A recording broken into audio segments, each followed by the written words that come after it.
There's one lens that has become a myth, a legend, a king of swirly bokeh. A lens that is not only hard to find, but when you do, it is also very expensive. I'm talking about Carl Zeiss Jena Biotar 75mm f1.5. I always wanted to have one, but $2,000 to $3,000 for a very old manual lens was stopping me from buying one, obviously. Now we have this. This is TTArtisans 75mm f1.5 lens that is basically a faithful copy that not only delivers that legendary swirly bokeh, but it is also very affordable. In this video, I'll show you lots of samples shot with it. I'll talk about its performance, value, and hopefully help you to decide if this is lens for you or not. Keep watching to find out more. Firstly, a quick disclaimer, this lens has been sent to me from TTArtisans to test it and to make this video about it. I get to keep it, but I was not paid or asked to say anything specific about it, and everything you see and hear in this video is my own and unbiased opinion about this lens.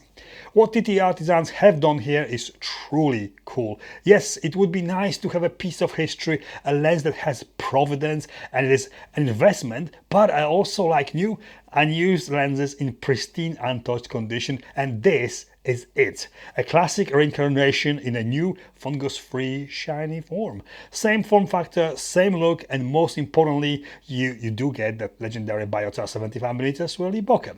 Firstly, this lens, just like the original that is modeled on, it has M42 screw-on lens mount. What's great about it is that you can literally adapt it to any current mirrorless camera with a cheap adapter to most of DSLRs and still use it on your vintage film camera if you wanted to. I have a few different cameras from different brands and I can use this lens on any of them, and I really like that. Performance, the beauty of this lens is that it is far away from perfect. It is not clinical, it is sometimes hard to use, but the results you get out of it are really interesting and different than from any modern perfect autofocusing or manual lens. The swirly bokeh is really pronounced and very easy to achieve. With lenses like Helios 44-2, you get that swirly bokeh too, but you have to be right distance from your subject and your subject from the background to get it really going. Here, you focus, you take a photo, and there it is. For some, it could be too distracting, but for anyone who shoots a lot with a clinical modern lens, this is so far away from reality and adding so much difference to the images shot with it that it is actually more exciting and more interesting to use. Shooting wide open, only the center of the frame is sharp, not perfectly sharp either, but all around the edges you get that soft glow effect that was also a signature of the original Biotar lens. No matter what camera you are shooting with, combination of the swirly bokeh and that soft glow instantly add vintage feel to your images. The shallow depth of field also makes it very tricky to nail that focus. It is totally doable, and when you do nail it, there is huge sense of achievement. It is more rewarding when you achieve desired results with it. Optically, you get every other optical problem you could think of. Chromatic aberration and crazy color fringing, wild flaring, vignetting, all here. But that's exactly what makes this lens more interesting. The imperfections give it more character. As with most of the lenses, closing the aperture down fixes most of these issues, but that instantly makes it more boring and more like every other lens. The whole thing about the lens like this is to challenge yourself and create images that are different from the norm. Shallow depth of field and that swirly bokeh are what this lens is all about, and number one reason why anyone would want to buy it. Minimum focusing distance of about 80 centimeters lets you capture decent close-ups with it too, but closer you get with it, more shallow depth of field you are going to see and harder it will be to focus accurately. Video, although filming with it gives you same swirly bokeh and soft glow effect as with photos, it's not ideal for video. Very long focus throw, stiff focus ring, and the little movement you get with all adapters make it harder to manually focus with it. Doable, but not really practical. Better for filming static objects and from the tripod, in my opinion, than the lens for everything and for run and gun shooting scenarios.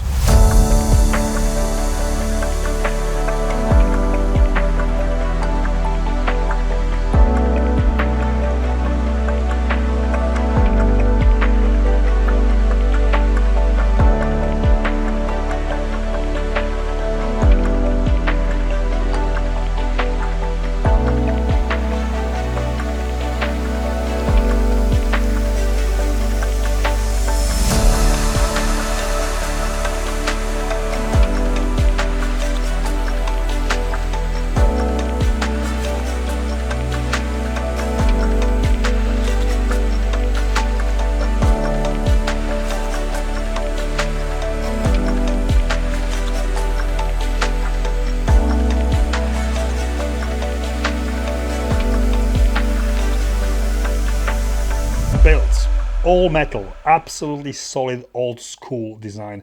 It is almost identical to the Carl Zeiss Biotar lens from 50s and 60s. Even the lens caps are metal. The focus ring, as I just mentioned, has got long rotation and is quite stiff to turn. Aperture ring is at the front of the lens, also stiff to turn, and it has very satisfying to feel and hear clicks.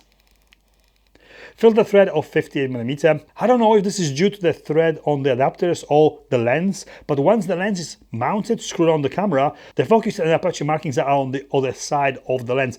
I think they should be visible when you are shooting with it, but this makes them hard to see and to use the lens. I need to turn the camera upside down to see if I am closing the aperture to f4 or f5.6. There's no weather sealing at all or any electronic contact with the camera. It's also quite heavy. 564 grams for a lens this size is a lot, but that only adds to the feeling that it is built like a tank, because it is. Price: this lens retails for $269.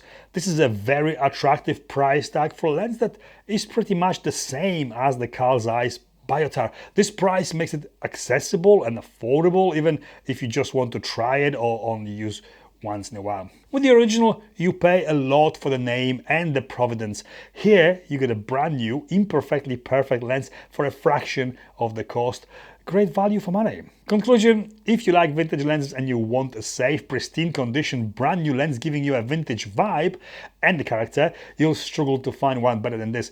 Challenging but joy to use and imperfect optical performance add to the overall vintage feel. The price makes it very accessible and possible to buy to just try or experiment with it. The M42 screw-on mount also allows you to attach it to pretty much any camera. I found it really enjoyable to use and I love the results. I feel that photos of mundane everyday objects are just more interesting because they are different than from any of my modern clinical lenses. The sharpness here is not as important, it is secondary to that overall vibe, but when you nail it, it is more rewarding. Really cool new incarnation of a classic lens and I highly recommend it.